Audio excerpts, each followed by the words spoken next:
Hey, what's up guys, Totallydubbed here. Today I'm doing a video review on the Acer X34. Now this is a massive 34-inch ultra-wide monitor. It can be found for around £960 on Amazon.co.uk and £1,000 on Amazon USA. Yes, that is very expensive, and yes, links will be down in the description below in case you're interested.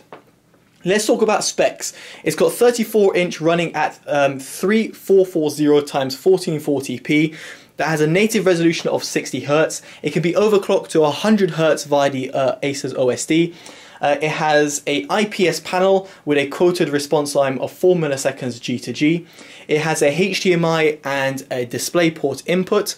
I would highly suggest using DisplayPort given the fact that you can hit the native resolution at the maximum refresh rate.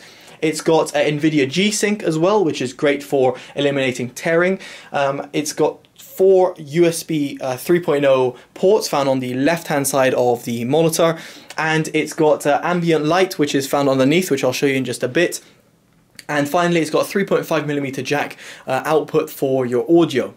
I should also mention in terms of speakers, it's got two 7-watt speakers which have DTS sound, and I must say they are sensational. I'm not going to normally mention speakers of monitors, but in this case I definitely feel I should, because the sound was truly sensational. But nevertheless, I'm sure you're not buying a monitor for its sound, you're buying it for its picture quality. Before getting into the picture quality, however, let's talk about the build quality. So, build quality of the monitor. It is very, very good. Acer have done a fantastic job over here throughout the monitor. Its stand is sturdy. The stand also allows you to have height and tilt adjustments and has great pivot adjustments as well built in. There's no borders around the side of the monitor, meaning that you've got more of an immersive experience. It's got a slight curvature to the screen as well. It's very, very minimal, not very noticeable given the size of the monitor, but it's there anyway. However, that is something that plays against it. If you look at the monitor at a certain angle, and I say more of an extreme angle, what you'll notice is a drop-off on the left-hand and the right-hand side of the monitor. That is just due to the way the pixels are formed in the panel, and it means that the light shines in a certain way and therefore loses the edges. It's just something how just basically the science of the monitor work. The science, yes. I know I have to speak German when you talk about science, but nevertheless there is a drop off on the side. So something you should something I should mention, and something you should be wary of. At the back of the monitor you've also got a handle, which is great for carrying the monitor, but I can't imagine this being your go-to boombox or how you take it around. I have no idea. The stand itself is massive, by the way. Do bear that in mind. You can potentially see on my IKEA freighted desk it barely fits, so you might want to make sure that it fits on your desk before you buy it, or have a better monitor stand or desk. You can also change the stand if you so wish. It's got VESA capabilities. Now let me just run you through the OSD, because the OSD is complete and is full of options, which I really like. Now the OSD can be accessed by the buttons found on the bottom right hand side, and through it you'll be able to adjust all your things to your heart's content. Brightness, contrast, blue light mode, dark boost. Color options, so I've got it on user mode, 49 red, 48 green and 50 blue. Audio settings, you've got a DTS option, which I highly suggest using if you're going to use the monitor's speakers. It produces a much better sound via DTS. Gaming option, you've got overdrive, which I'll get into in just a bit. Overclock option, as you can see the inbuilt overclock option is here. It goes from 75 Hz up to 100 Hz. Native panel, as I said, is 60 Hz. You apply and reboot, it reboots the monitor and it comes up. You've got an aim point that you can have permanently on the screen. You've got system, within system you've got the ambient light. Now hopefully you might be able to see this, but I've got it currently on blue and with a fixed color. And now if you see my hand on the left hand side, you can see it changing color. No, that's not my hand changing color, it's the LED shining on my hand. And then yeah, it's great, a little inclusion. It's only underneath the monitor and not behind the monitor, so do bear that in mind. You can change also the style, fixed, It's got breathing, flashing and ripple, all great to have, and a little inclusion is great, and you can also switch it off if you don't like it. Finally, you've got the hotkey assignments which you can change, which are the quick buttons over here. You've got USB power off charge as well, which is useful for using the monitor to charge your smartphone while you are sleeping, or if whilst the PC is off. So now let's talk about its picture quality. Now before I go into the in-depth of the picture quality, I want to talk about two things. First of all, light bleed. A lot of times I'm asked about this question simply because it's a big monitor, and I don't blame you guys, because light bleed is apparent on a lot of IPS panels. Now as you can see over here, there is light bleed on each of the four corners, mainly at the top two. Now this does affect its brightness uniformity at the top end.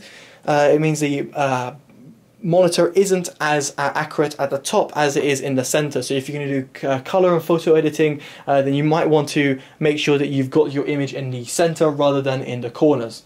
Something you should bear in mind. And then I want to talk about its overclock.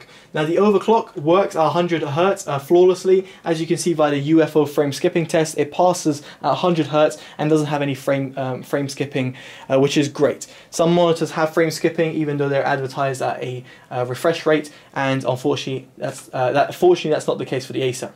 However, there's something I do want to pick out, and this is a purple line that I noticed on the a quarter of the monitor on the left hand side, if that makes sense. It's a purple line that runs through the whole of the monitor. I don't know why this is the case. I've changed the inputs, I've changed the overclock, I've changed the G-Sync on and off, and it's still there. All I can say is it's a manufacturing defect, and of course this is a review sample, so it's pretty much abused.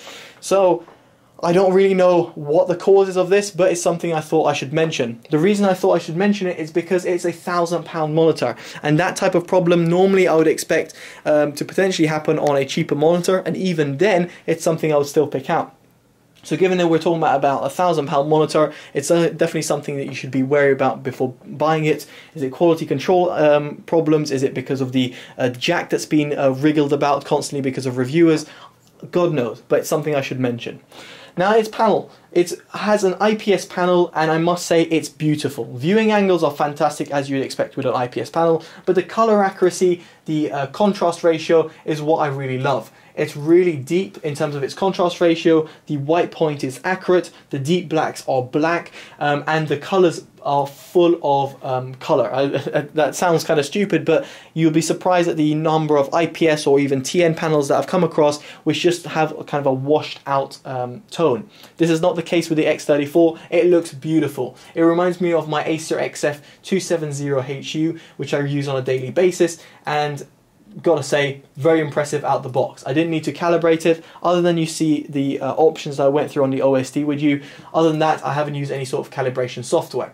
So bear that in mind, that out the box you will get a fantastic color, and it looks beautiful no matter what scene you put on it. So for example, this parrot image, look at the amount of color that you can see shining. Even with my camera, you can see how beautiful that looks. Now the panel quality is great, but what about its gaming performance?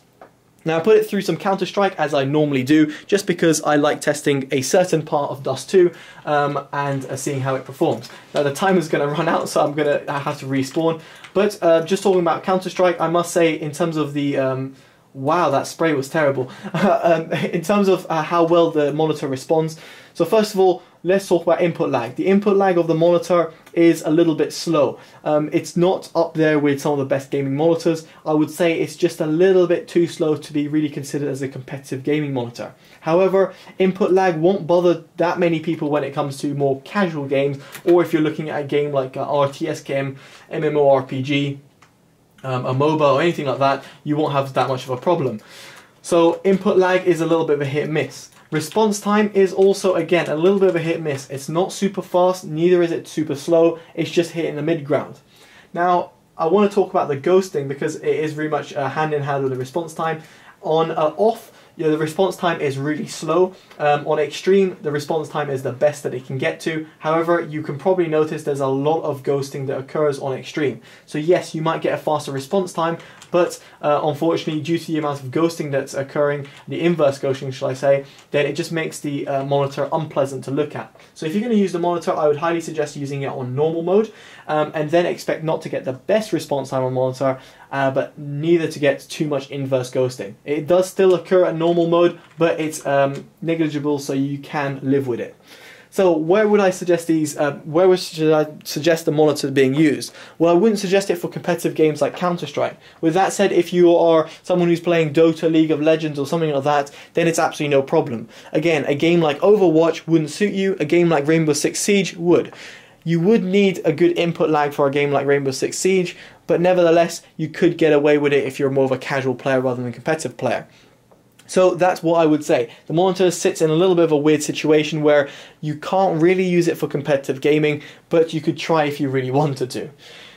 So overall, what would I say about the monitor? The owl looks at me and it says, well, in all honesty, Chris, I wouldn't really suggest it to everyone. It's not a monitor I would actively go out and buy, and given its high price, it's very inaccessible to everyone to buy. So there we go. That's my conclusion. If you like this video, make sure you give it a like, comment, subscribe, and all that good stuff. Take care, guys.